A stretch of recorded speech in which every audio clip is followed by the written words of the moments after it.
Yep. And wow, that's amazing. Um, that's awesome. And so this was a small CRO.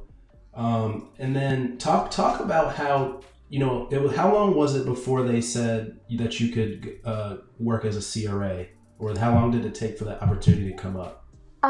So the opportunity came up exactly a year into my working there. So Okay. um, it was May 2016 where a study was going to launch, and we were prepping for it to launch for months ahead of time. But Right. we thought that we may find a CRA that may be on the West Coast and able to handle flying into our CRO and then going to the sites. And we weren't able to find someone that was ready to do that. And so the president asked me, do you feel comfortable doing it?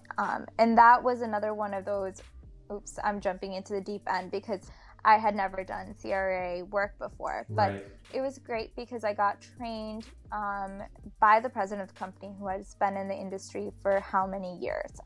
So that really helped. And then on top of that, I had the opportunity to do a lot of random training through readings and things like that.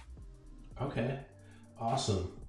Yeah, I mean, that's one of the perks of working at a smaller company is you get to try a lot of different things, and opportunities come up like that where, you just say yes to it and then you're all of a sudden in a different role.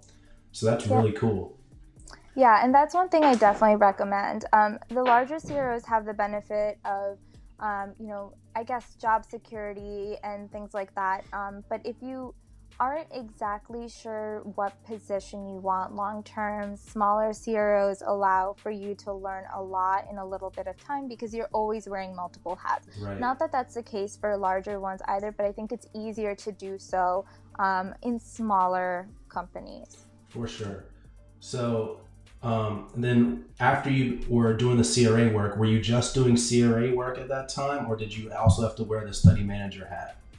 So at that time, it became that others picked up a little bit of the workload that I had as a study manager, and because I was going to the sites quite often, Okay. um, I did the work while I was on flights and in between visits, so that was fine.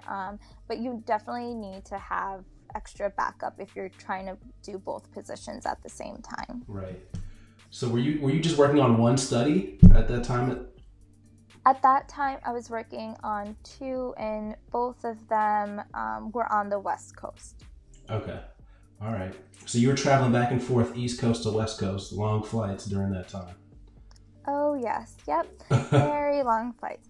And that's one thing I can say. If you can make those productive, then that's the best thing.